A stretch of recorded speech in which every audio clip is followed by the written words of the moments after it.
Are we ready to start? Okay.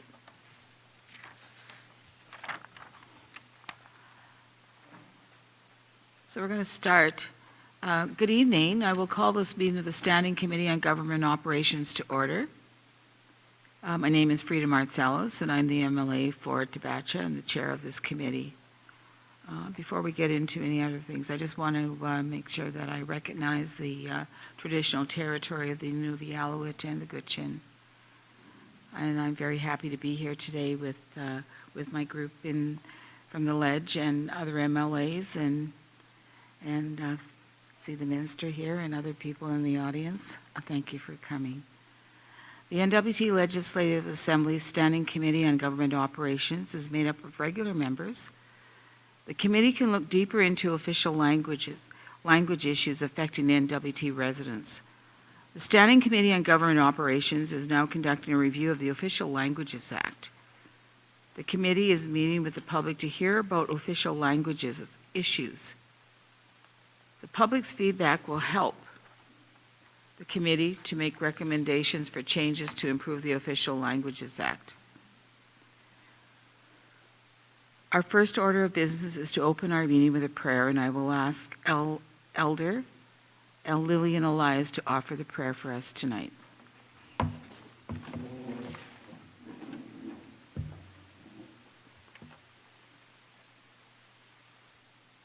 Nyaktulang nalutsunga. Ilwitki kamanaktotin nalungatsotin hibunakput nalunganyakapko. Okauchakputo na okakanya kakput at aneritloaktot. Ilhoakto ko na tane kaula tiligitsumaptiut. Uwaptingnik isumakangayakota. Umihutimnik perliutaman na umihun. Kamanaon at anerilwitki kamanaktotin. Nalunganyakaptigin niling ng kanyoakto dataramit. At anerokoda inokakaneaktot apakrinyaktot. Umihutay lamik apakrip kalaw kuita. Ilwit kutsakilauta. Ilit kosek zoamik. Timiptin ng mamirutikramik. Jesus atingangun apigagpin. Amen.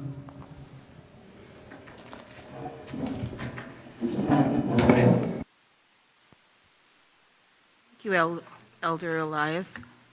Our next item is to review and the adoption of the agenda, Madam Clerk. Thank you, Madam Chair. Tonight's agenda includes prayer, review and adoption of agenda, declaration of conflict of interest, public review of the Official Languages Act, and date and time of next meeting and adjournment. Thank you. Thank you, Madam Clerk. Are there any additions or changes to the agenda? There's no changes. Hearing no changes to the agenda, can I have a motion to adopt the agenda as presented? Ryland?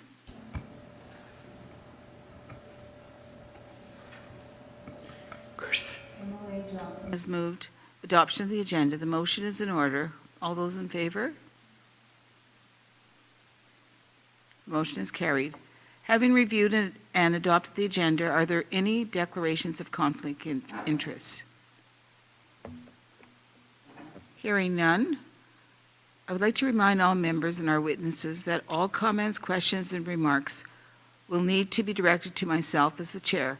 Both members and the witnesses will need to wait to be recognized by the chair before speaking. I will now ask the members to introduce themselves for the record, starting with MLA Zembler. I'm Lisa Semler. I'm the MLA for Inuvik Twin Lakes. Ryland Johnson. I'm the MLA for Yellowknife North. Happy to be here today. My name is Caitlin Cleveland, and I'm the MLA for Cam Lake. And then maybe we could just introduce the staff, starting with on this end. I'm a senior researcher at the Legislative Assembly. My name is Stephen Lednar. I'm the committee advisor.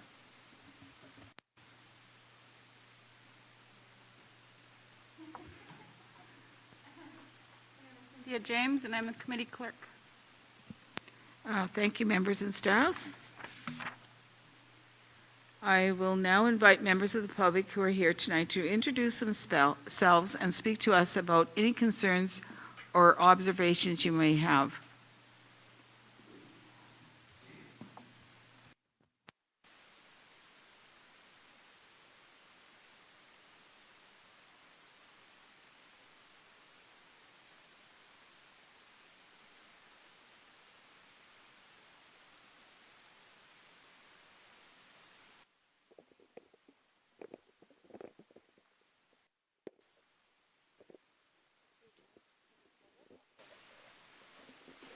Okay, my name is Sarah Jerome.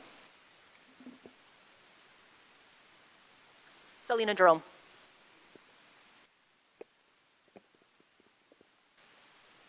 I'm Eric Bowling, Inuvik drum reporter.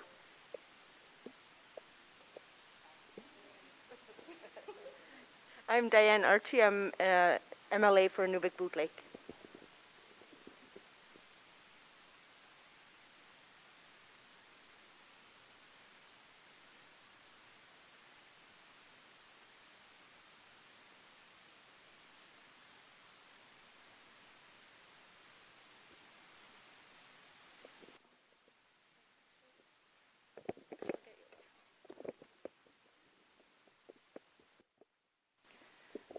Good evening. My name is Sarah Jerome, and I'm retired right now, but I do work with the languages. I work on the land programs and that.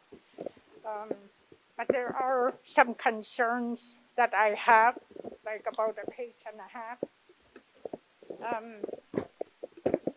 I've worked with the Aboriginal languages for many years through the Beaufort Delta Education Council. And I feel that the language is really, really important. I also worked as the Languages Commissioner for 4 years. And I realized that our Aboriginal languages are dying. So therefore, I'm doing everything I can to keep updated on this. My first comment is going to be, we just went through the Education Act last week. And it seems I haven't even caught my breath, and now I'm into the Aboriginal Language Act. I did not know that there was going to be a review. And I think that if we're going to do anything like this through the department, it should be advertised on the media so that more people know this is happening. And we'll have time to kind of meet and talk about our concerns and maybe get one person to make recommendations on our language. Right now, I'm concerned about one of our teachers is retiring this year in the high school. And it seems that every year when our teachers retire, we don't have anybody to replace them. No fluent speakers. When we did the Aboriginal Language and Culture Instructor Program many years ago, the program was discontinued through Aurora College. I feel that's one area that we need to start offering programs in the college for Aboriginal language instructors so that we have people ready to take on those positions when our teachers are retiring. The other thing that we need to do is have standardization workshops ongoing with all the new technology that's coming up now with global warming and now with the virus that's going around. We need to update our words for those areas. For the job description and competition throughout the government, an Aboriginal language is a requirement, should be, in the job description. We do not have that. And I feel that all government departments need the Aboriginal language greeting every day. I call the hospital here, I get a good morning, bonjour, with no reference to the Gwich'in language or Inuvialuktun. It should be a requirement throughout the NWT for all the local Aboriginal languages, which apparently are recognized Aboriginal languages. They're official. And I think that the government should take that into consideration.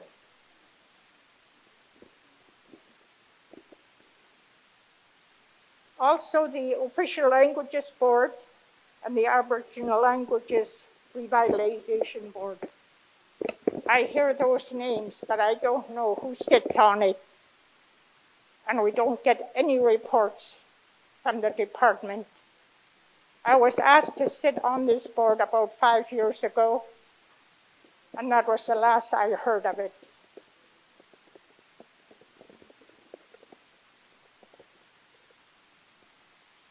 The other thing that I think is really important is that all MLAs need to start using their Aboriginal languages in the lunch.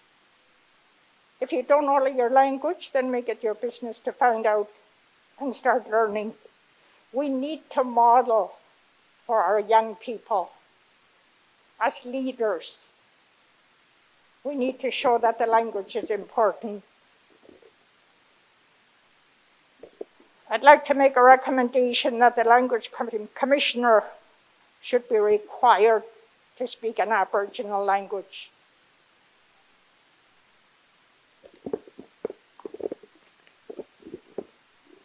We don't even know who the Languages Commissioner is. I only saw this report as I walked in. I have not seen this report prior to this meeting. And being the Languages Commissioner at one time, I was on the radio just about every week, not only on CKLB, but CBC.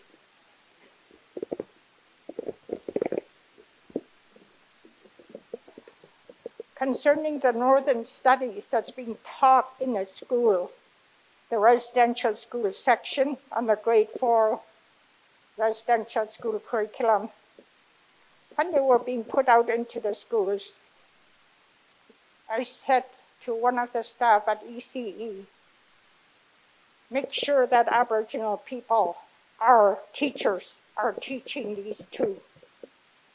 Because non-Aboriginal teachers that come up here don't know what we went through. They don't know the pain we went through, and yet they're the ones that are teaching these two subjects.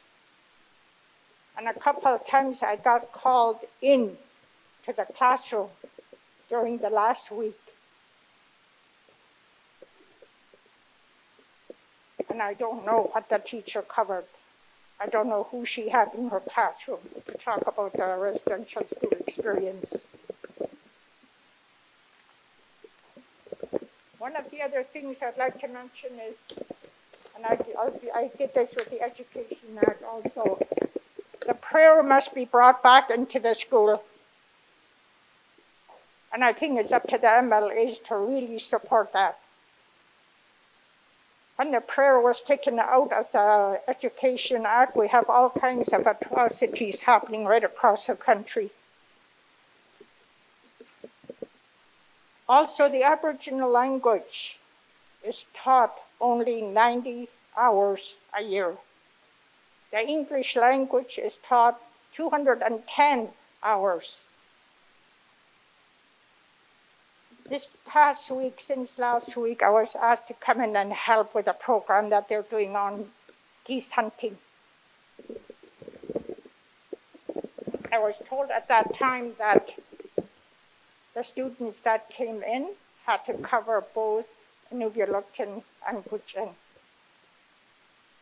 So tell me, how do students that speak English, how are they going to learn Gwich'in as their first language or Inuvialuktun as their first language when you're trying to cram both languages into a half hour every day? I must say I was appalled that this is happening in our school today. And I'm checking two documents that I have. One is the Truth and Reconciliation Commission of Canada. And in here it states that our language has to be given recognition. I could go through this document, but it's going to take too long. I'm sure you've all seen it. If our language is that important, we shouldn't be having 2 languages taught within a half hour every day.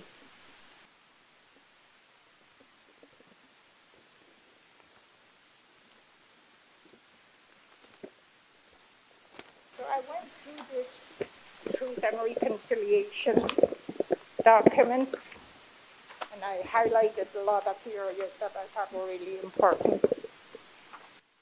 Also the Official Languages Act. And I'm not very happy coming in here tonight to talk to you. You know, with the turn of events this last weekend about the residential school, I'm not a happy camper right now. And when I see these things continuing regarding our Aboriginal people, I've decided that I'm not going to sit back and be silent anymore. I called the school last week and I said to the principal, if the 2 languages are going to continue to be taught in a half-hour slot next year, I am taking my grandchildren out of the school and I'm teaching them the language myself at home.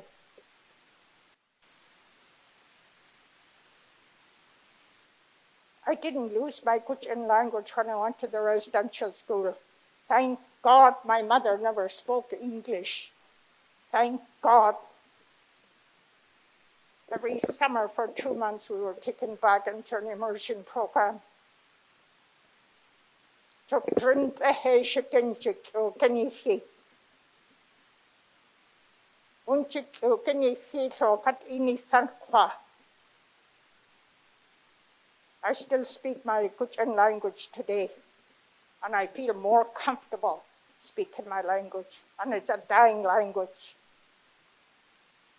So I need to speak up and let the government know that enough is enough. We're going through so much pain this past week. I watched my little grandson beat my house. See you, Chichu, love you. And out the door he goes. Gets on his bike.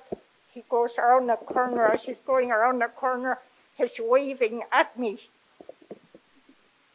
I waved at my parents the end of August, and I got on a boat in Fort McPherson to go to Aklavik for 10 months. And that's what triggered me when I saw my grandson leaving.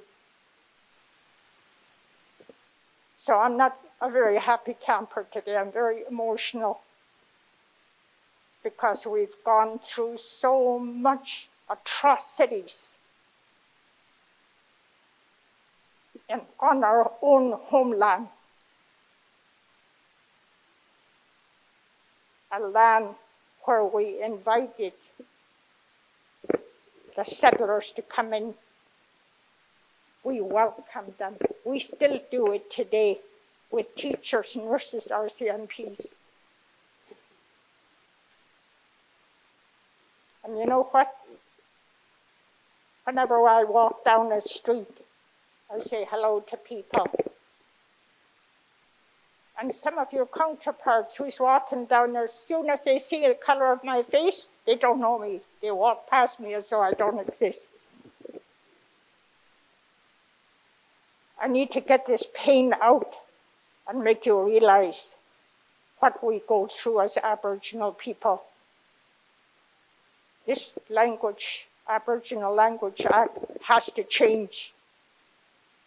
And you need to get educators, retired educators, to sit on that board. Because you need to do it our way. We tried your ways all these years. It didn't work. now invite us back to ECE and help get us to do the work. Because that language is not going to be revitalized unless we go immersion. Thank you very much.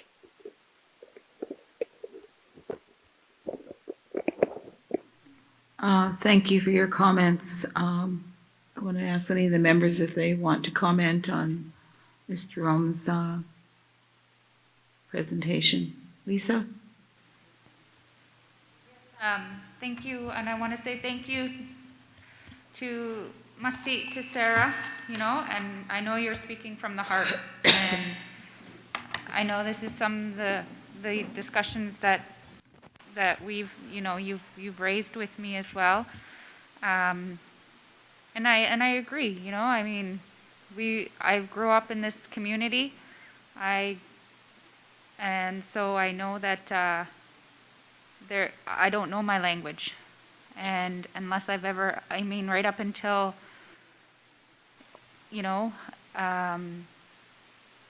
I think it was high school that I actually even was able to take Northern Studies. I never ever got to take anything but French. That was the only class that I was able to take. So I hear you, and I know that there's a big change that needs to happen, and that's why we want to hear from you. We want to hear those kinds of things that we need to be able to change. I mean, there's been reviews after reviews of the legislative, of the Official Languages Act, and that there's been recommendations, and at one point there hasn't even been responses from the government, not this government, but previous governments. And so, under the legislative act, under the act, we have to review it every 5 years. But like you said, we're going to review it, and we can review it every 5 years. But are we going to do anything? Is the government going to do anything? We as MLAs are out here, regular MLAs are out here to hear from the people, so that we can recommend to cabinet back in the House what the recommendations are to change that act. So it's very important that you were able, that you came tonight, I mean, we hope that there's more representation out. And unfortunately not, but people will be able to reach out by writing and, and things like that. So I would recommend that if you could reach out to whoever you know that's very vocal on this, to be able to respond to our committee as well, even in writing, and take some of these handouts to say, what are your issues with the Act, and how do you think it could be better for the Indigenous languages? Thank you. Merci.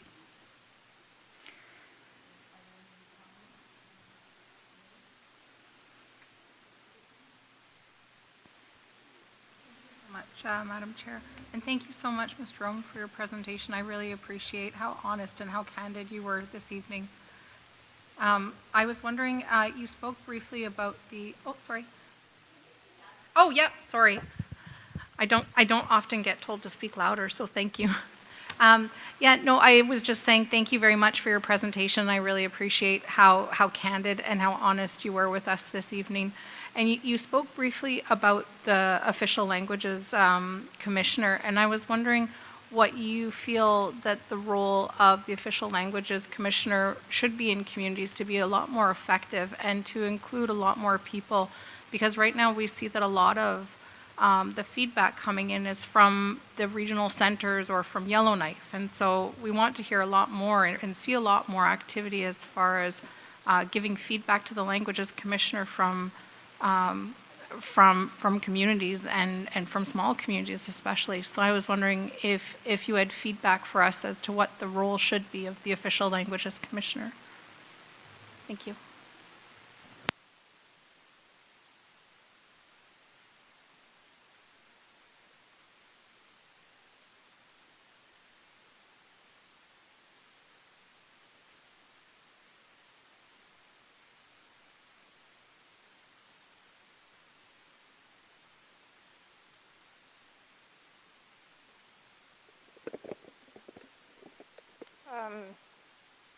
Like I suggested, we need to recruit people from the 9 Aboriginal languages in the Northwest Territories. And the reason I say that is because during my 4 years, I traveled to all the assemblies for the Aboriginal organizations to do my presentation on the work that I had done. And I asked for suggestions from these regional groups. I visited the French office in Yellowknife quite frequently. I think the Languages Commissioner has to be visible so that if I have a concern, I can sit down with her or him and be able to talk face to face about the concerns that we have. So it has to be somebody that's going to travel. Like I said, we didn't even know, I don't even know who the Languages Commissioner is. The last I heard it was Snooky. Next thing she was out of her office, and that was the end of it. So for a document like this, and for somebody that works as the Languages Commissioner, please show us that you care. Show us that the language is important, because we're struggling at the community level. So, yeah, the Languages Commissioner must be visible.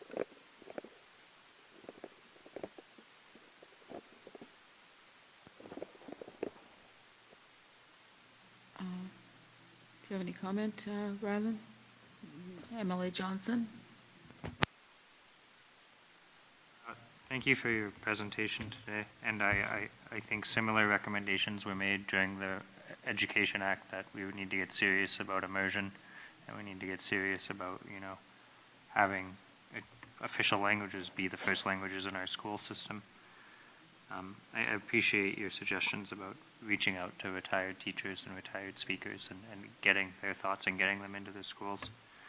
I guess I would just, to me, that's one of the main goals, I think, of my term in the Assembly in regards to this review. I would like to see progress on that area. Perhaps I can get you to speak a bit more to some of the restrictions you see in job descriptions. We've had this problem where a teacher from the South makes more money than an Aboriginal first language speaker, or a teacher from the South with an education degree, is the first priority than someone who could speak their first language in a course. So if I could just get any input on what barriers you see in getting the teachers into the classroom right now, because that seems to be the first step we need to take. Thank you.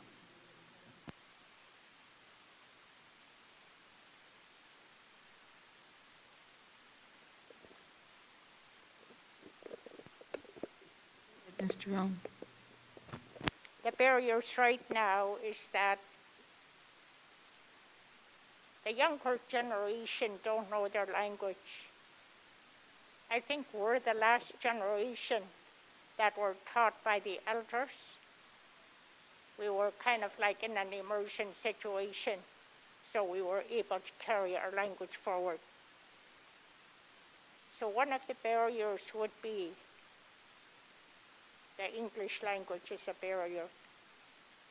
And that's why I suggested that we bring back the Aboriginal language and culture instructor program into the college and recruit as many First Nations, even if they don't know their language, to start training them. But also the other thing is that, as these teachers came into the workshop concerning the geese, every teacher had an assistant. Aboriginal language instructors need a fluent elder in their classrooms in order for them to move forward and to be able to teach a language.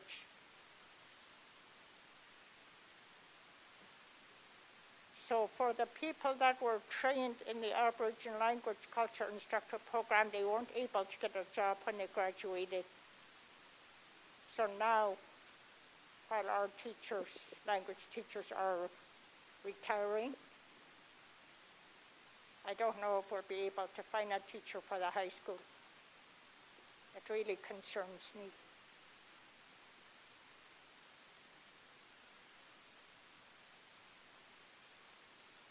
But if you want to get retired teachers together and come to your meeting, we'll have a lot of good ideas for you. Thank you.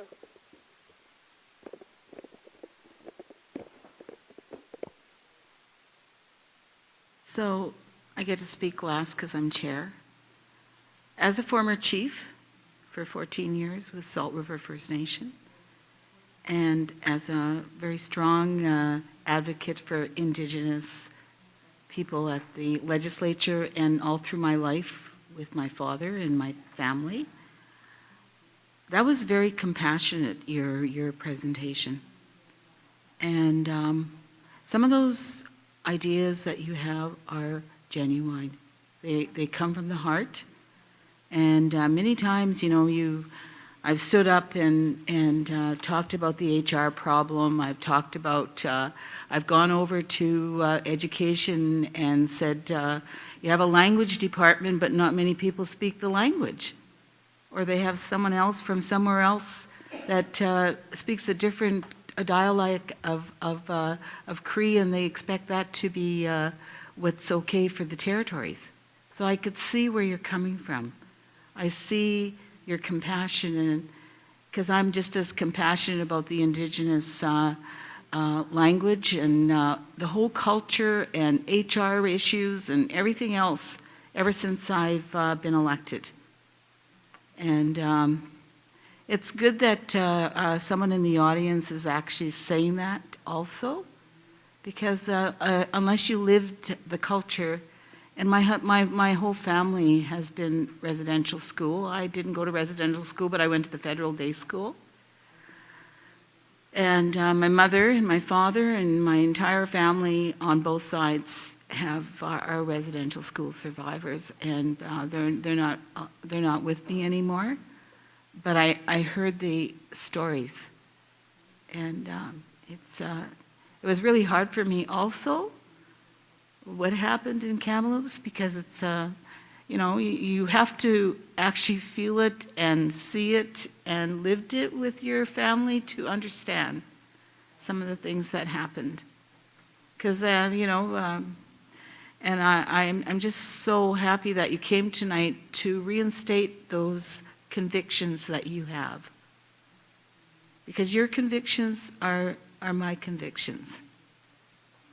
And I stand up every day in the ledge fighting for some of those convictions. And I will continue to do that. And my colleagues also have supported me many times. They've been there, and it's a learning process because a lot of us are new. I'm a little bit older at the game because experience in the Aboriginal leadership with all the chiefs. And but I want to tell you that everything is being recorded tonight, and we will take all those comments that you made very seriously. Communication is extremely important. Everybody knows that. And immersion is the only way to go, and I understand that. Because a half hour a day is not going to teach you the language. It's the whole immersion thing. Whether we start with a half a day, but at least we're starting with something. And I take your comments very seriously, and I want to really thank you for your presentation. Okay, thank you so much, Mrs. Jerome. Anybody else that want to make a presentation?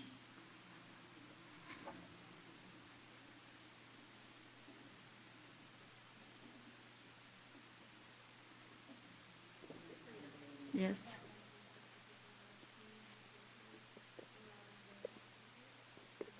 Yeah, I could ask them. Yeah, but I just want to see if maybe she wants to. Do you want to say something? Andrew, okay. Maybe just introduce yourself so we have your name and you can give a presentation to us. Thank you. Shuri Andrew Chinsky-Gaji. I work with the GTC for the language revitalization. So I guess just on this just to respond to this question that you posed to Sarah around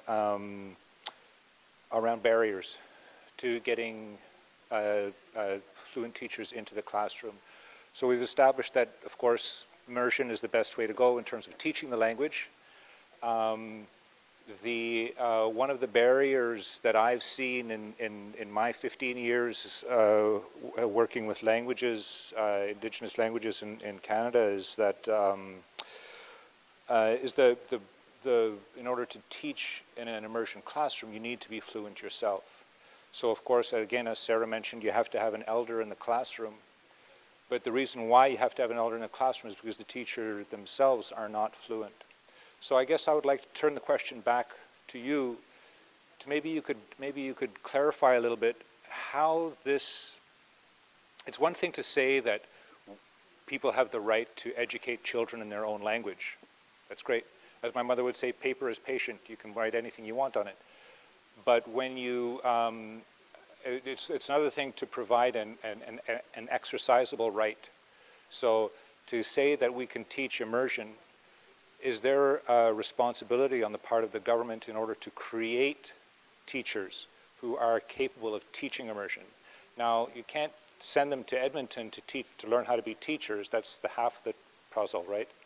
The other half is to actually provide them with a language that they didn't receive growing up. So in terms of teacher training, in terms of responsibility to provide the kind of an infrastructure, in a manner of speaking, how can this legislation help to provide the necessary training for teachers to become A, fluent, and B, qualified teachers? Merci. Do you have any comments? We'll start with Lisa. You know, one of the things that comes down to is the will of the government. You know, I think that is the main goal. Like, and Sarah had mentioned it, like the younger generation doesn't have the language, but the younger generation also doesn't have the opportunity without any programming close to home, where there's language speakers. So, and the other thing that we've heard from elders in the past, even when I was on the education board, is in order to teach, there must be dialogue. In order to have dialogue, there must be two teaching in the classroom. And in a language classroom, you know, that we don't have that. We don't, you know, and so I think it comes down to the government actually putting the emphasis like they do with French language. We have French language teachers. We put the emphasis to make sure that, you know, and I brought this up in discussions before, is Indigenous people are not ones that are going to go to court and fight a lot of times for the right to have that, like to follow this. The French did, and like Sarah says, now we have to answer the phones in any government offices. Hello, bonjour. And I've raised this in the House, that why can't we do what Sarah says? Hello, you know, Dringwinzi, Uvlami. We don't say that. You won't get them saying that. And so it's not even about just the importance of how we're going to get it's the will of the government to actually take it off the paper and put it back in motion. And that means having programming within our college and not wait, because we're losing our language speakers that are going to teach us. And so if we continue to wait for a polytechnic or whatever comes next, we are going to have no more language speakers to teach us the language. So it's on the will of the government to actually put that in motion. I hope that answers your question. That's how I feel.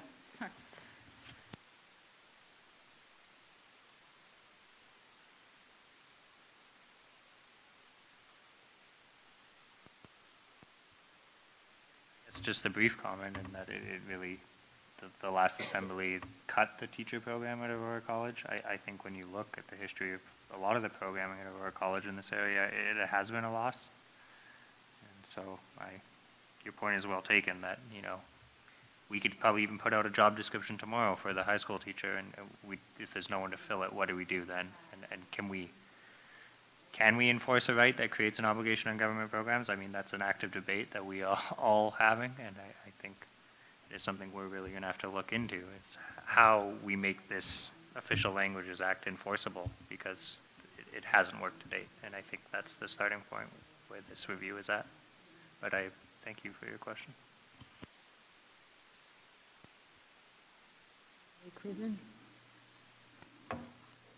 Thank you very much, Madam Chair.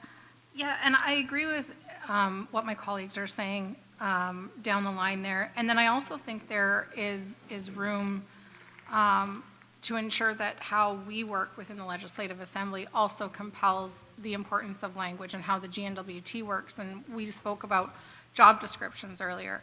Well, if the GNWT isn't valuing Indigenous languages the same that they value the role of the French language within the GNWT by placing value on that language as far as compensating people for that skill, then that's also a part of it.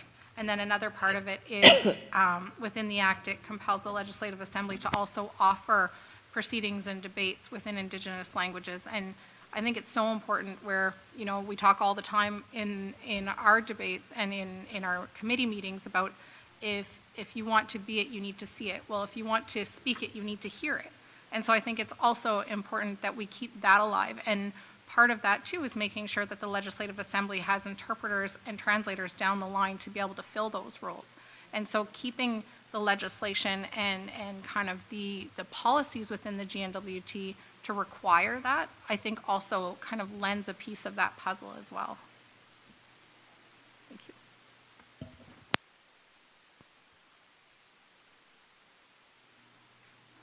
So I just want to comment on a couple of things that was said. The teacher education program was a very valuable program. It's kind of in limbo right now, and there's some extremely incredible people that ran that program. There's going to be a graduation with some of the students this coming Friday that are graduating from the teacher education program with the Bachelor of Education degree. Most of the class, 99% of the class, actually speak the language.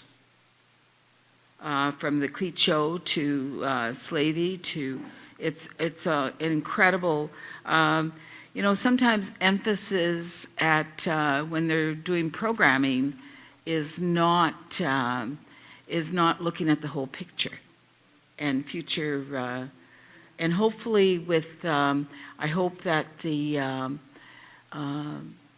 Minister of Education is watching this presentation tonight, because I've gone to also about the teacher education program, because having that caliber of instructors at the teacher education program and kind of having them in limbo is not okay. And you know, that's you know, we have to also remember that the majority of the population of the NWT is Indigenous. Lots of times we forget that. We have non-Indigenous people setting the programs for Indigenous people, and that's not okay either. And I've said that many times, and I will continue to say that in the legislature. I know it's I'll be a broken record within my 4 years, but you know what? Change comes unless you keep on telling them exactly how it really should be, and my colleagues know that, and the ministers know that. I'm not scared to stand up in the House to advocate on behalf of anything that has to do with the betterment and the better life and better understanding of our culture, our language, our education, our opportunities, our jobs, you know, all the whole human resource issues. Nobody knows it better than our own people. And yet they're never given that management level, senior management level, to deliver some of those programs. You know, And sometimes you can be disheartened, but you have to keep on moving on, because if you don't stand up and try to make change, that'll never happen. So anybody that gives presentations, I'm very grateful for that, because you're not alone. And it's a very sometimes it can be disheartening, but sometimes there's really positive things too. I'm not saying it's all wrong, because I know that they also want to bring back the interpreter translation program to the college. I don't know when they're going to do it. I don't know when the timeline is, but that is going to be a very important program also. I think it's going to be a diploma program, a 2-year program. I'm not sure. I haven't seen any of the details, but it's something to look forward to also, because that's a part of the whole process of that we also require, the interpreter translation that they had years ago. So with that, I want to thank you for your presentation.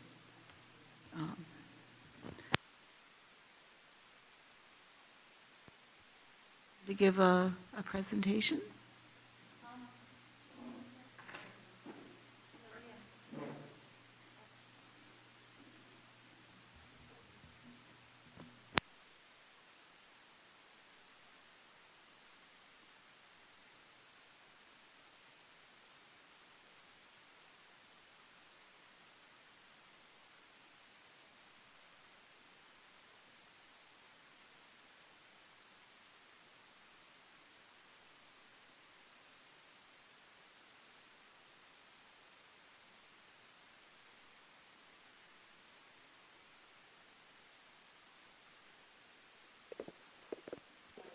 Introduce yourself and then start with your presentation. Thank you.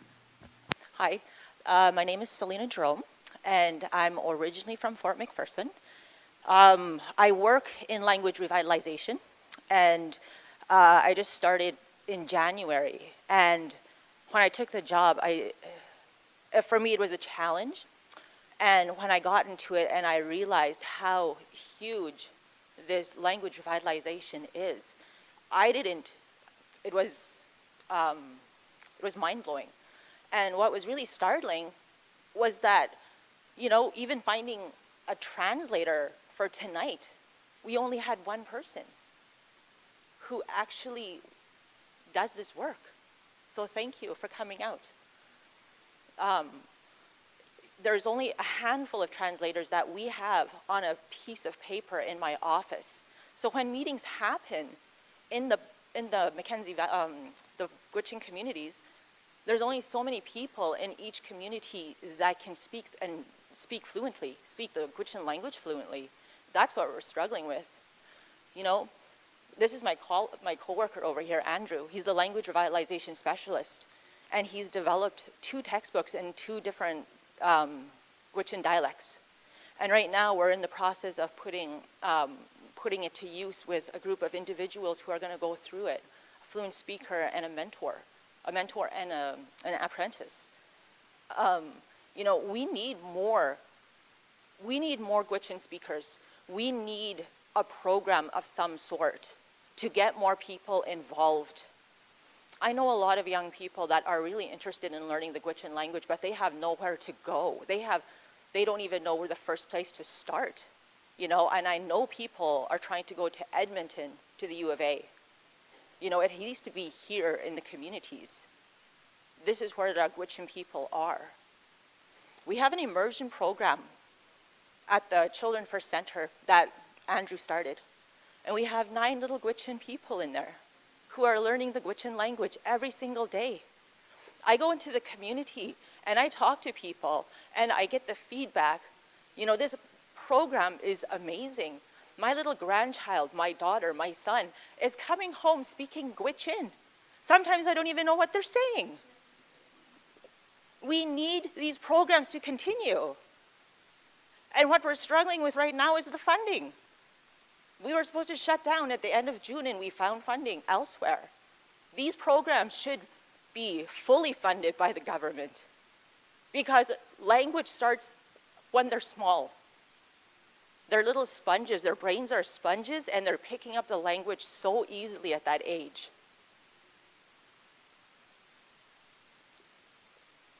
And that's what I have to say today.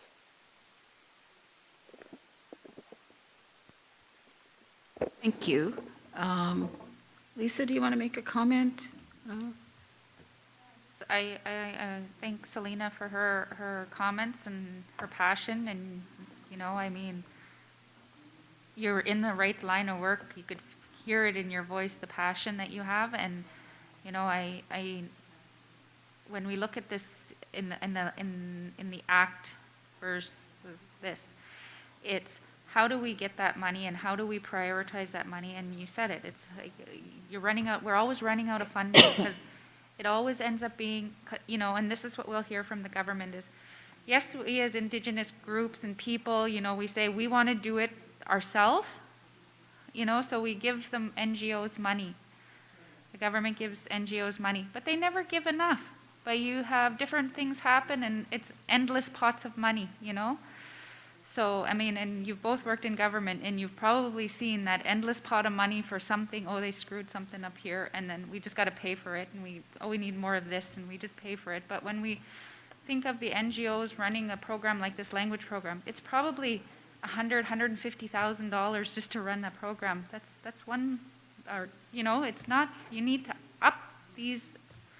And I think that's one of the things that with this act, if we can make changes so we can enforce, like, you know, so that, like Rylan says, we need to be able to enforce certain things so that departments have to do these things. And that's what the act, hopefully we can make changes to make sure that these changes get made so we can actually see some changes in the things.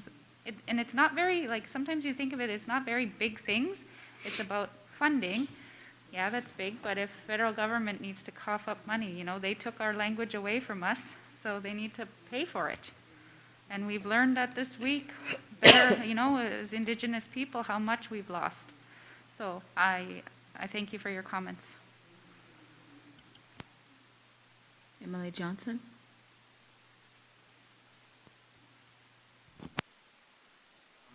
Yeah, this is another area that the committee will have to make recommendations on, is that the extent that we task the GNWT with running programs, or we transfer that funding to Indigenous governments. And I think there is a willingness both in the GNWT presently and in the federal government to find more funding in this area. And I guess I would encourage you to reach out in committee and perhaps we will follow up on what exactly the specific funding pool you're being funded is through now. Because that is an area that, you know, we can talk about this all you want, and actioning the rights costs money, so we have to find those budgetary things. But yeah, I struggle with there's a lot of money spent within the GNWT on official languages that are probably not being spent very efficiently, not being spent that creates new speakers. It's not language nests, you know, it's not immersions programs, and it's not in the schools. And I think we have to reconcile what dollars are actually trying to accomplish. But thank you for your comments. Emily Cleveland?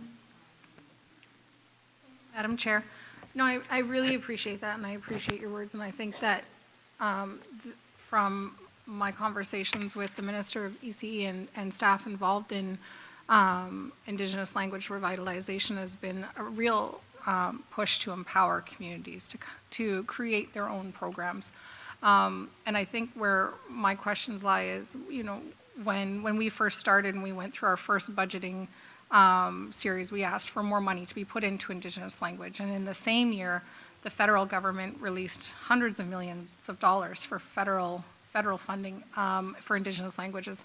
And I think my concern is, I guess, similar to what Emily Johnson is talking about, is how do we make sure that we're using our resources within the GNWT to try and leverage more money from the federal government to make sure that we're kind of doing, the GNWT is doing their best to be a conduit of those dollars so that they can kind of triple, hopefully quadruple some of the money that they're putting into Indigenous languages, because really there probably will never be the right amount. And so doing everything that we can to make sure that we're growing the money that is available, I think is going to be really important moving forward for sure. Thank you.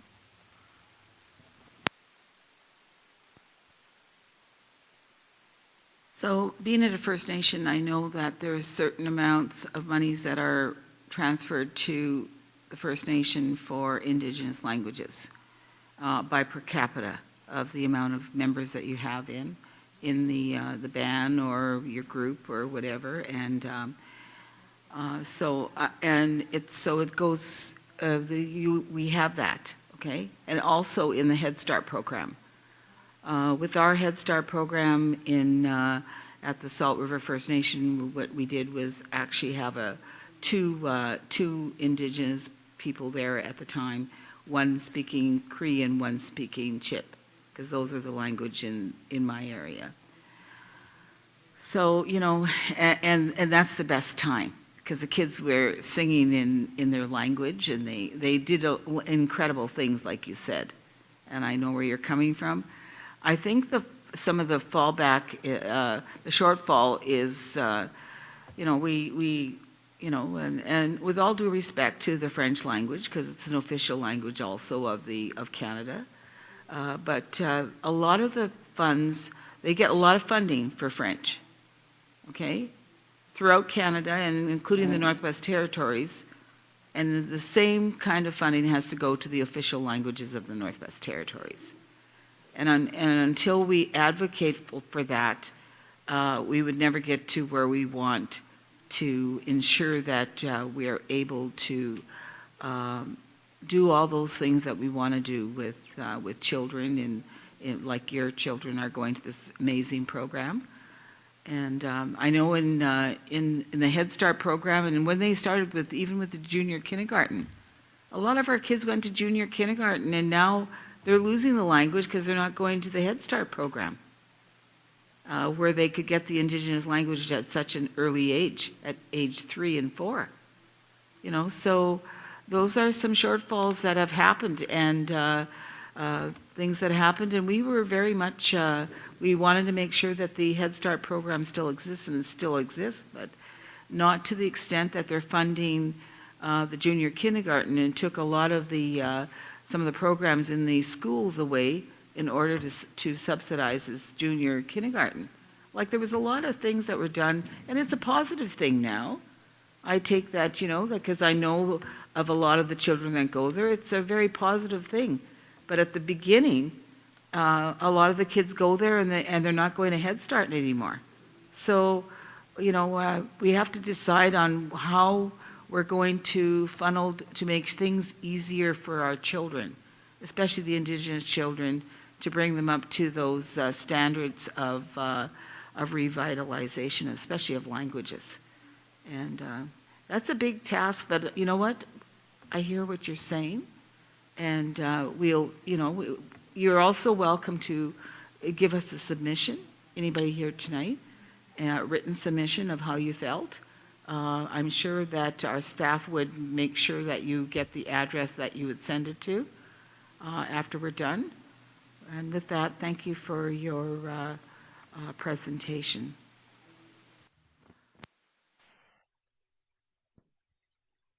We'd go to the Elder Lillian Elias, one of our translators.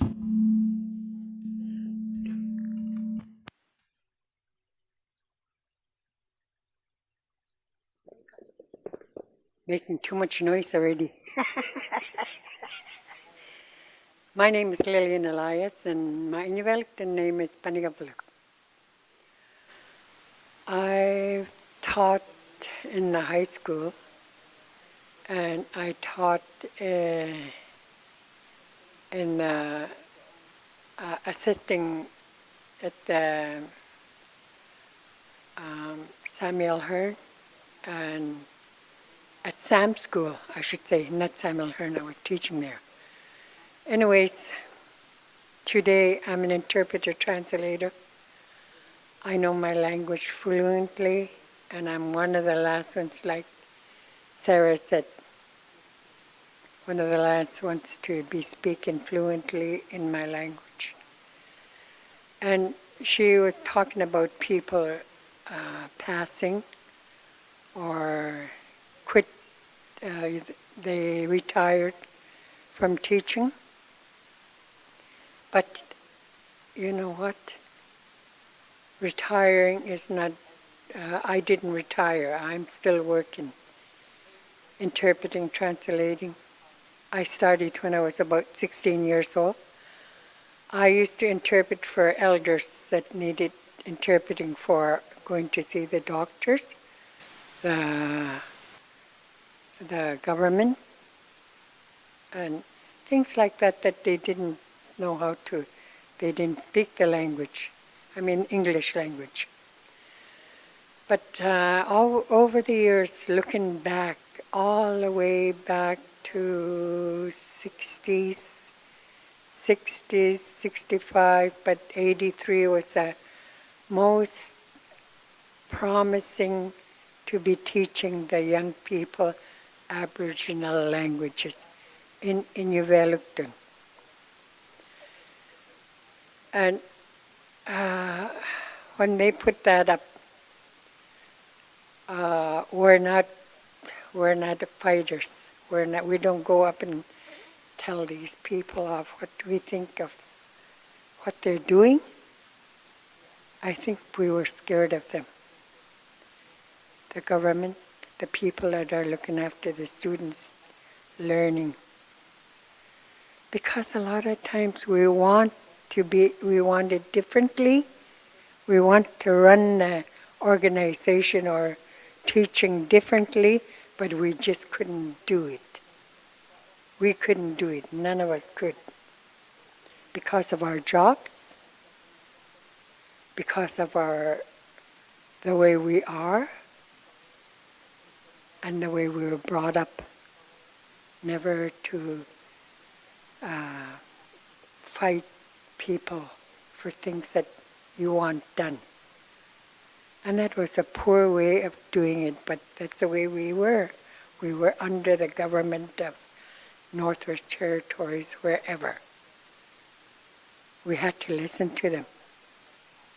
And if you're going to revive the language today, before all the elders are gone, a lot of our elders are gone. We can't tell them or call them. Do you remember how to say this word? Do you remember how to do this? How did you make this food? We can't do it anymore. They're gone. They're never gonna tell us again. And there's a lot of them that are leaving. So when I look at language, I always think,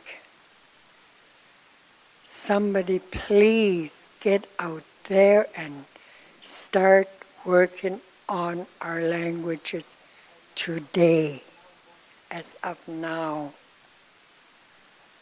Because our people go in there too, and I always think they're still like we used to be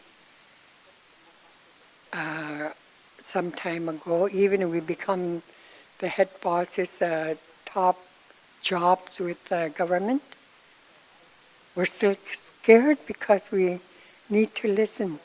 We need to go by the rules and regulations of the whatever they put in front of us. We have to do that. And today it's the time to start. And I'm glad that there is language meetings like this. I've never saw anything like this before.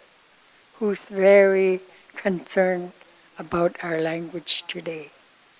And I'm glad you're all there and you came to listen to each and every one of us. Bless you for the good work that you're doing. You're speaking. Thank you.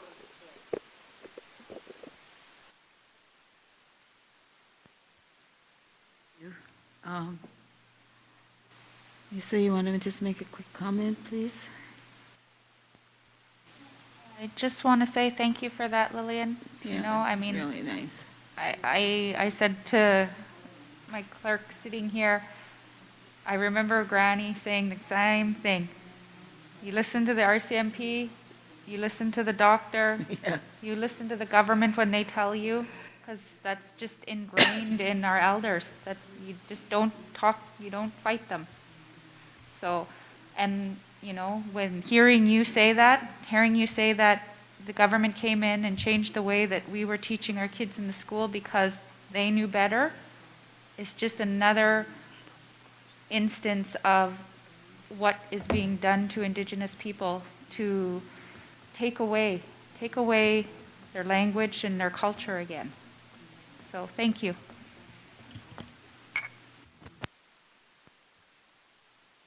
Quick comment. Thank you for your comments. I much appreciate it. Caitlin? Madam Chair, and thank you very much, Lillian, and thank you very much for your service and all that you do, and you're always so wonderful to us at the house, and you're a light in the building, and we appreciate you so much, so thank you. I want to thank you also, Elder Elias. When I walked in the room, I knew you right away because I saw you in Fort Smith many times.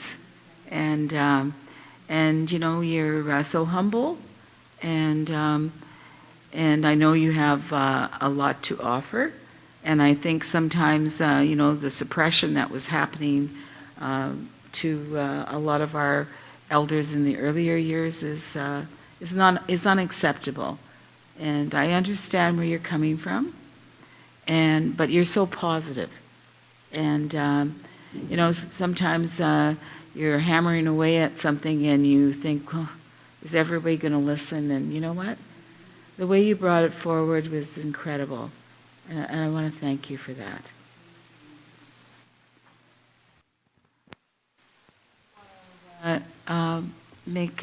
To see if our Gwich'in language translator, Mabel English, would like to just make a few comments to us.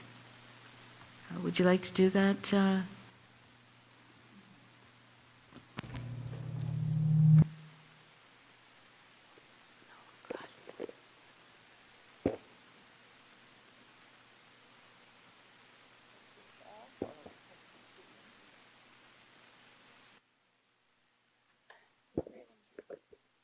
Talk into this one here.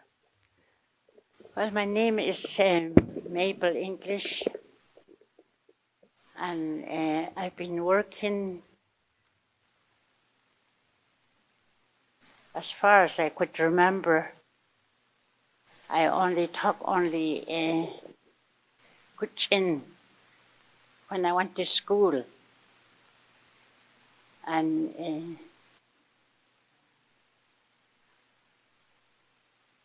you know, sometimes when we have to, just like Lillian said that, she said sometimes you want to say something just like you're scared to say it because our friends are white people too, and people that are helping us are white people too, because we don't want to offend them. But I think I have to say this. We try to talk to one another sometimes because some of the kids can understand English, and we try to say something to them. Even we whisper and we get slapped. Sometimes we bleed from our mouth, we get hit, and you're so scared. You just wish you could go home, and we're long ways from home too, from Fort McPherson. And today, when we're trying to teach our young people to speak, that thing is with us. And we just think that,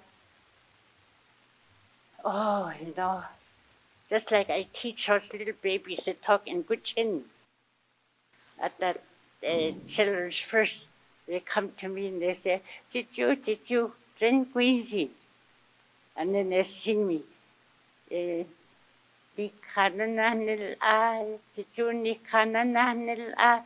know, it's just like I feel so free.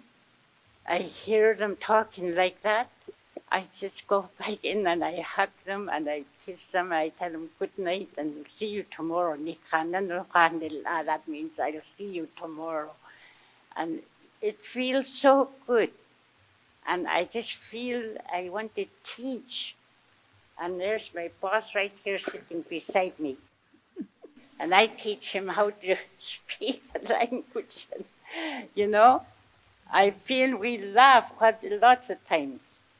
And right now, before I was going to talk like that about how we get treated, I just about cried. But, it's good to say that, to tell people that before you talk about the white people, you should say, I'm sorry, I have to say this. That way, the white lady and man will feel better. It's not their fault, I don't know why they didn't want us to speak in our language, but we held on to it.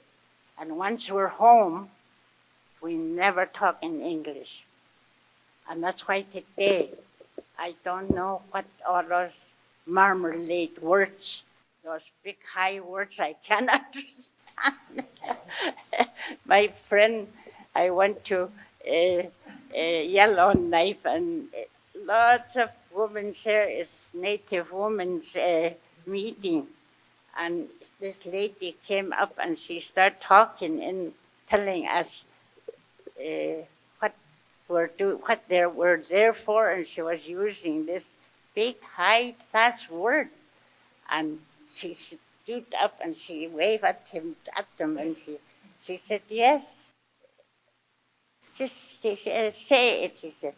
Do you know what marmalade is? And then she sat down, and that lady said, what did she say? And somebody told her, she said, do you know what marmalade is? And she said, what is marmalade? And that lady, she got up again, she said, just orange juice, oranges.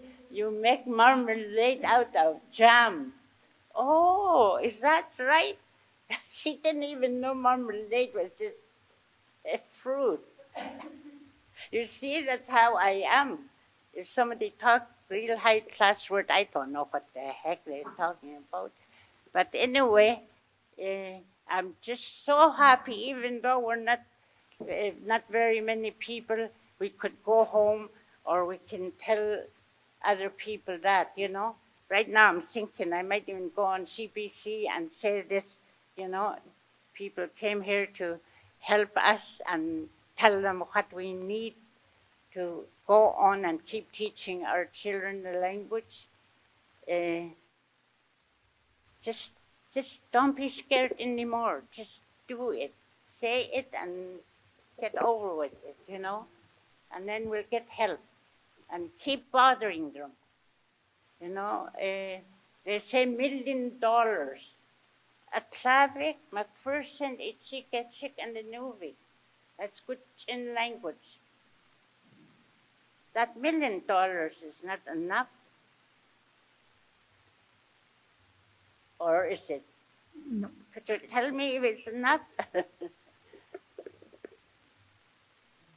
Yeah.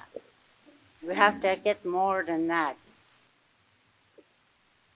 We just have to work and just keep bothering, write letters and everything and phone and just tell them, what we really need and we'll get help. But I'm glad my friend here, before that I couldn't even talk. That fear, it's in me. I thought I was going to cry, but I didn't. Thank you very much. Masik talk. Do you want to make a quick comment with Elder English's comments, Assembly? One question that I had for Mrs. Jerome is, you brought up a lot of good ideas, and with your past time as language commissioner, and I'm wondering what you think government, like Indigenous government organizations, should be responsible under language. Thank you.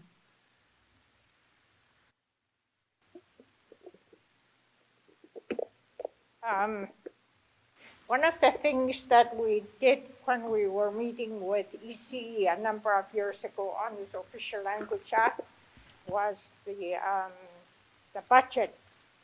We wanted to know how much money the federal government was giving to the territorial government for the Aboriginal languages. We never did get it. They wouldn't give it to us.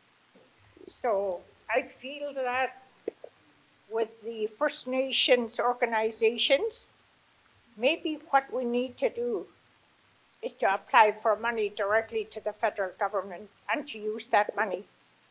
Because, in order for us to start teaching this language, we need to heal our people.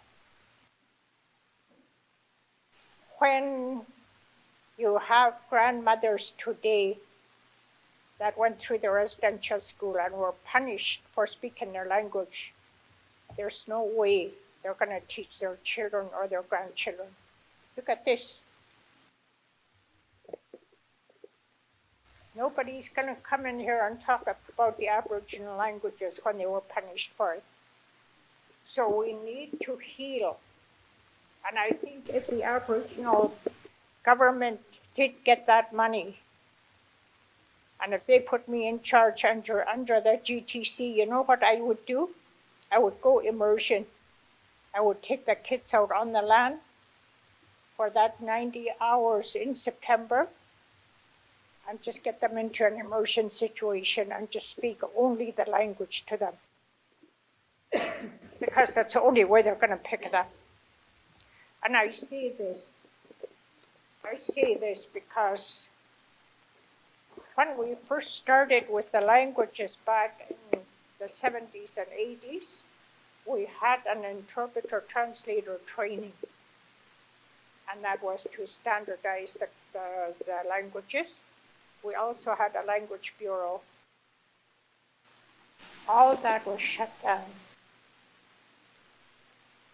One of the things I also realized when I worked with BTEC was that a lot of the incoming teachers had no idea where we were coming from. I started doing cultural programs, and I focused on the residential school. And the teachers had no idea what we went through. I think I had every school I went to, I had the whole staff crying. They didn't realize. And they said, now we know why the kids are the way they are. We need to continue to do these cultural workshops, residential school workshops. Even our own children, our own young people don't know about it. And we did the life skills through the Taitquatsi program under the GTC. It's just amazing how these young people have no understanding of what we went through. And we had to reteach them the life skills. So we have a very big job ahead of us to heal our people before we even get into the language. The other thing that came to my attention when I was a languages commissioner is that the money is being distributed not only to the schools, but also to the government departments. I don't know how much was given to them, but it was supposed to be for promoting the languages. And that the money was not being used. So come March, where did that money go? This is why I wanted the budget for the Aboriginal languages, because I wanted to know where that money was going. It was never given to us. So I'm going to ask for that budget again. And I'm hoping that ECE will provide it to us so that we know where that money is going. And the money that goes to the government departments, we sure could use that to hire elders, to be in the classrooms with the teacher.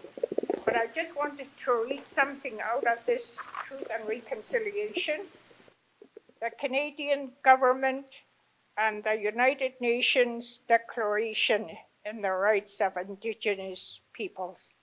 We call upon the federal, provincial, territorial, and municipal governments to fully adopt and implement the United Nations Declaration on the Rights of Indigenous Peoples as the framework for reconciliation. And I'm pretty sure that also covers the language. So that needs to be taken into consideration when this Aboriginal language document is prepared. Did I have anything else? Oh, and you asked me, what should the First Nations? I think I've answered that question.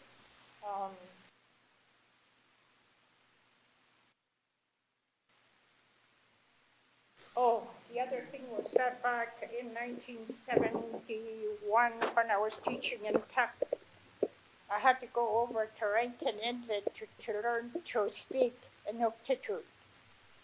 And to this day, I don't know why I was sent over there when I'm a good speaker. But Mick Mallon taught Inuktitut to all the government employees over. At that time, it was in Inuvik, but it was a requirement. And the government people had to take that course. So that's something that we need to think about also. Thank you.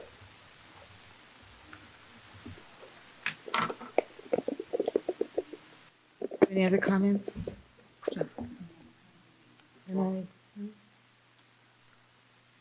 So I think one of the things you mentioned in your previous statement was the prayer before school. That's one of the things that I also advocated and will continue to advocate. There's nothing wrong with saying a prayer before you start school. It's always been done when I grew up, and when I graduated, we still had to say a prayer in grade 12, and before the national anthem was played every day. I agree with you on that. One of the things you mentioned was the language commissioner. A new language commissioner was appointed. Her name is Brenda McLeod-Goetze. She was born in Fort Providence, is Aboriginal to the Northwest Territories, and she resides in Fort Smith, and the office is in Fort Smith. They just moved it out of Yellowknife into Fort Smith, and it is, so I just wanted to make sure that you knew who it was. She just started, the office just opened maybe a month ago or so. And I think she's a very capable person. I think that you will have visits from her. It's too bad she wasn't here tonight for this meeting, but I'm sure she'll be going to the South Slave, but I will encourage her to visit and to get in touch with you. If you give me your information, I will make sure that she gets in touch with you. Okay? Or anybody else in the room. And with that, if there's no other questions or comments, or... Okay. Andrew, yeah. Go ahead, Andrew. Sorry? I have a couple of points. Firstly, Sarah, I just want to say, Niginihi Ganjit Masinithan. The question of that she brings up, that there are so few people here, that we do have a very long way to go, and that it does start almost before language. It starts with the healing. It starts with the heart. There are a lot of people who could be here, who have language, who are not participating, and this goes with all the programs that we run as well, and even people with learning the language. That's something that I don't see addressed in this, and that needs to be the scope of it, of the act is it's a bit narrow, I find. I don't know if that's the right word, but I think one of the fundamental problems that I see with it, for just if you take funding for example,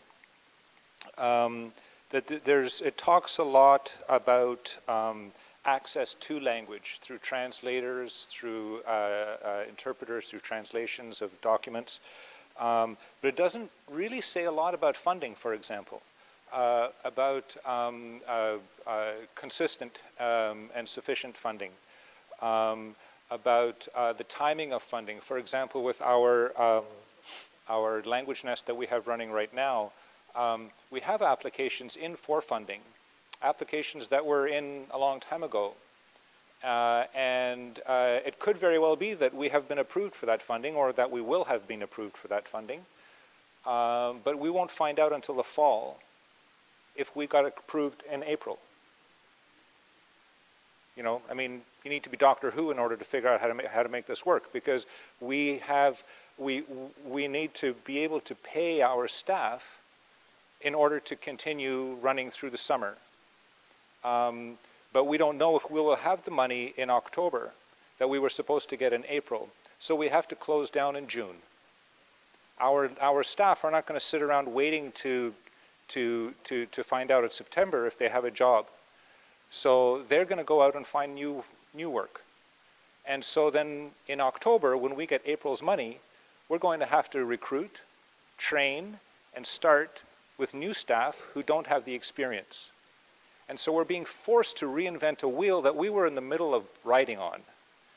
So those kinds of issues are completely avoidable. Because it's not a question of lack of funding.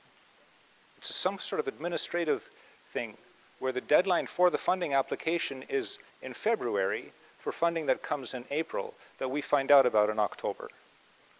How does that work? Why don't you make the deadline in October for funding in April? If I have to fill out an application form a few months earlier, well, that'll just be my problem. We don't have to stop and start things unnecessarily. So that's a very easy fix. And something like that could be, I mean, it could be like one line in one of your subclauses, right? So that's one thing that would really save a lot. It's hard enough to not it's hard enough to keep programs going to begin with. But these kinds of problems just make it worse. Another thing that, and this is universal, everyone I talk to just, I only get halfway into my story and they say, oh yeah, we all know that song, right?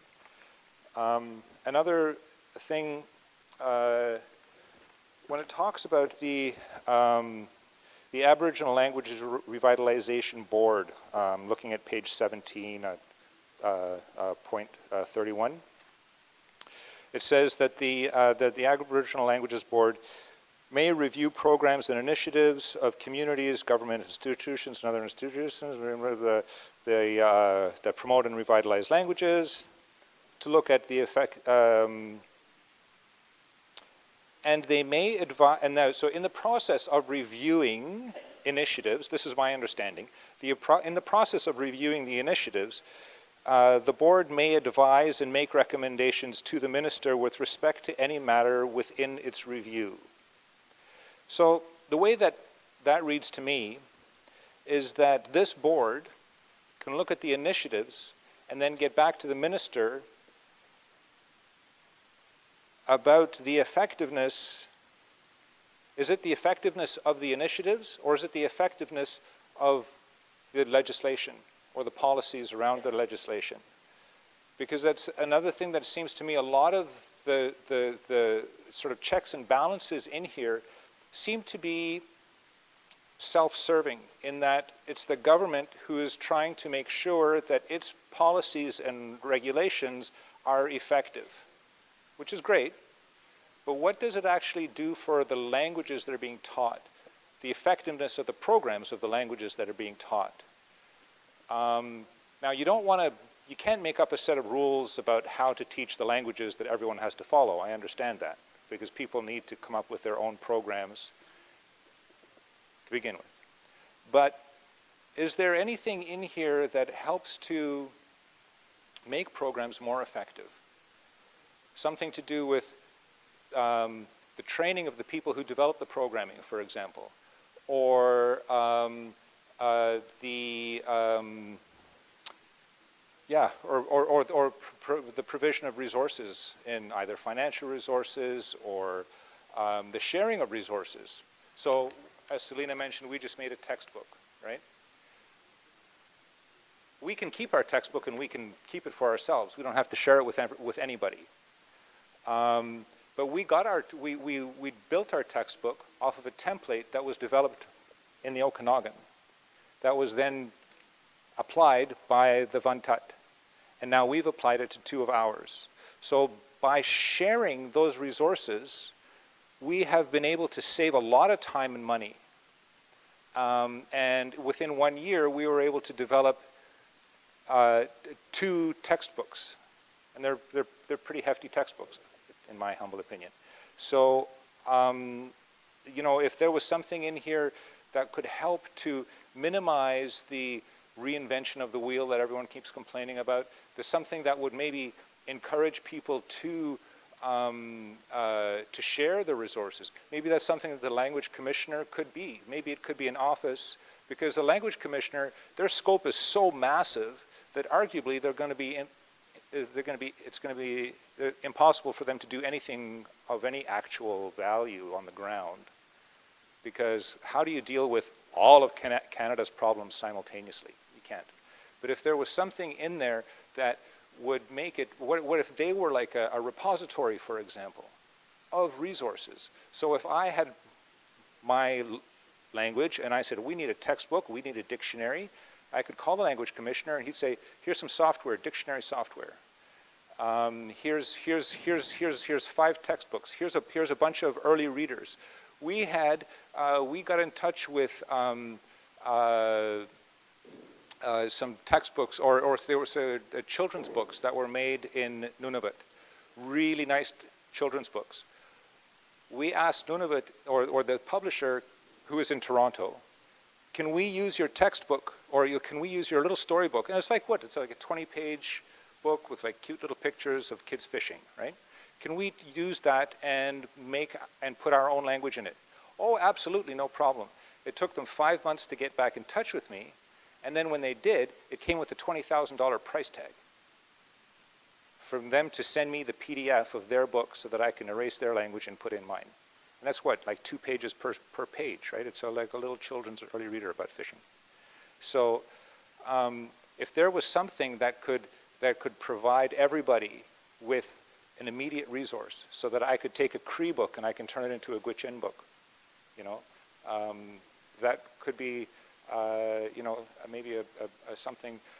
My concern is always this, that you can go to university and you can learn about language revitalization and you'll learn a whole lot of marmalade that is not going to be very applicable down here, right?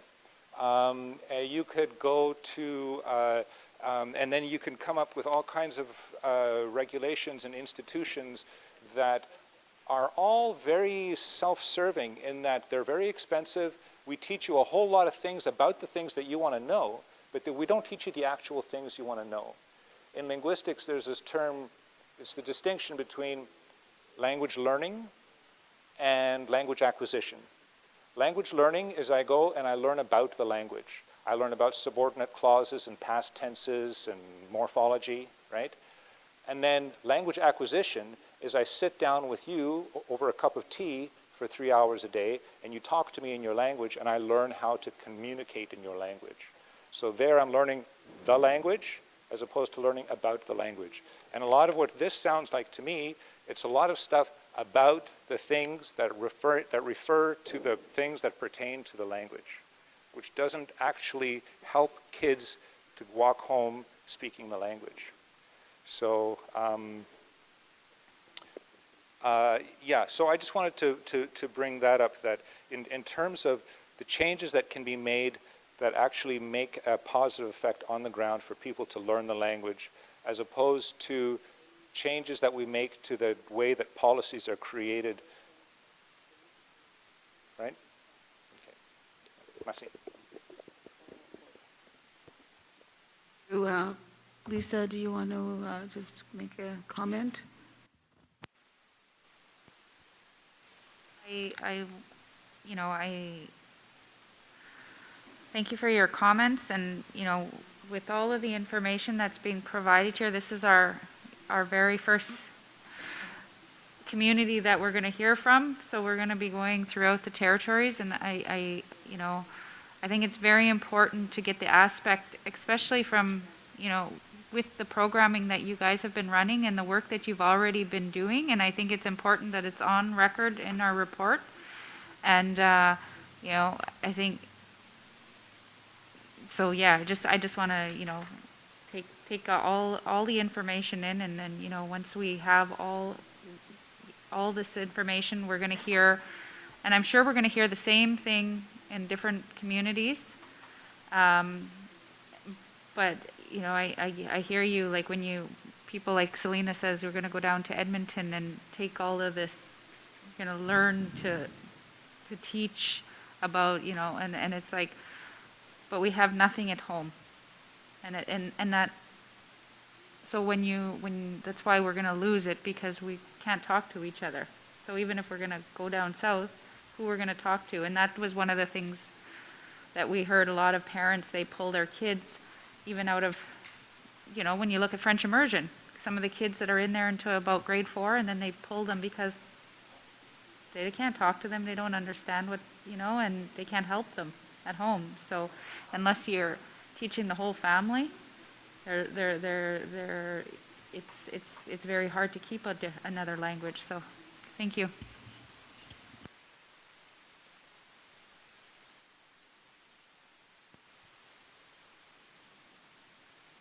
Yeah, just thank you, Andrew. I think almost every organization we talk to brings up the issue of funding, and something with accountants, they just can't seem to get their timelines aligned with the real world. And I think this is, we all seem to know about the problem, and trying to translate it into the Department of Finance to give out multi-year funding that's predictable just never seems to happen. But it is one we will definitely take back.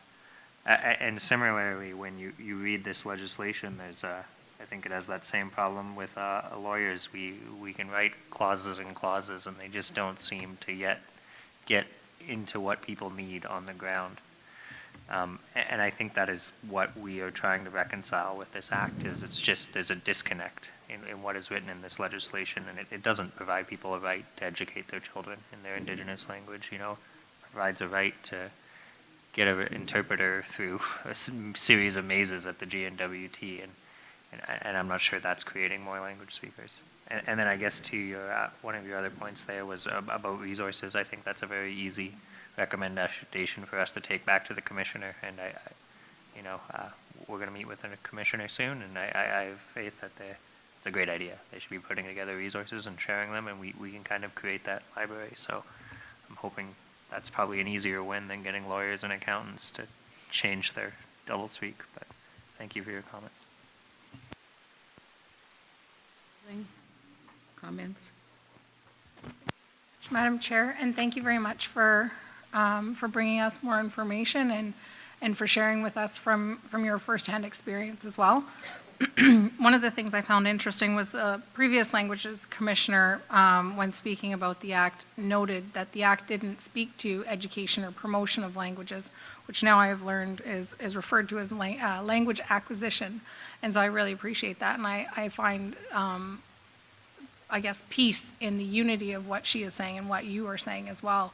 And no, I think there's lots of tangible items there that we can bring back and compare against, I guess, the Act and where we want to be able to go and future meetings with other stakeholders as well. So thank you for that. I really appreciate it.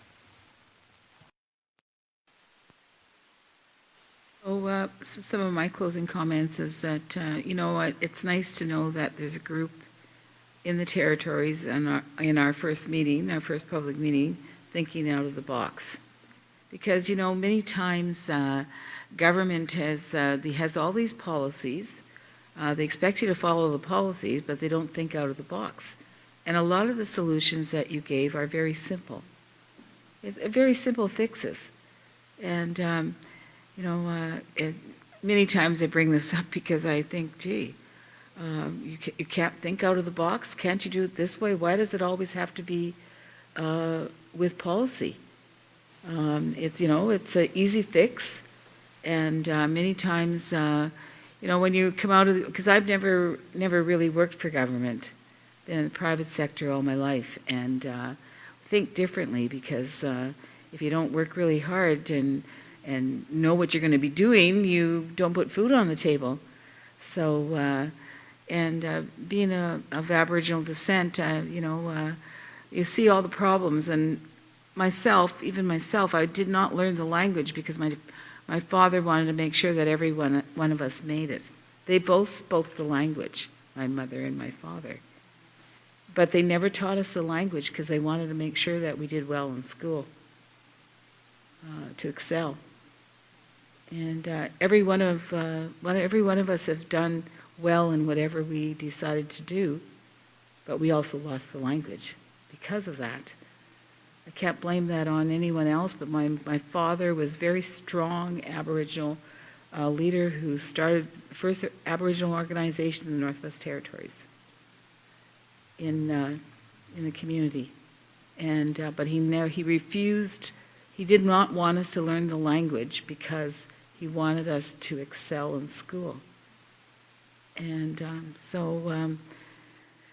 I'm very thankful for all the presenters tonight. I think that as we make our way through different communities, it's going to be an eye-opener, not only for me, but for my colleagues, and hopefully for the minister and for the people in the language department in headquarters. And the whole thing with funding. Funding is a major issue. You know, we get certain funds per capita as an Aboriginal group, but we still don't get what the official language, the two official languages get, English and French. And that is a shortfall when the majority of Aboriginal people, majority of people in the Northwest Territories are of Aboriginal descent. So all those things we think about and we do, and I just want to make sure that we all understand, and you know, you gave us an opening forum to also teach us on what you have done through your lives as teachers and elders, and running, trying to revitalize the language. And I really appreciate that, and I want to make sure that you know, you can give submissions, written submissions to the committee clerk, Cynthia James at ntassembly.ca, and I don't know if Cynthia's got her cards here, but she can also give you a card. Do you have that? And I want to thank, if there's no more presentations tonight, I want to thank everybody for coming out tonight. You know, this includes our public meeting, and I'd like to have a motion to adjourn by one of the MLAs. MLA Johnson, thank you. And hopefully we come back to visit you someday again. I love coming to Inuvik, you know a lot of the leaders from this area, and appreciate all your input and the leaders' inputs. Thank you so much.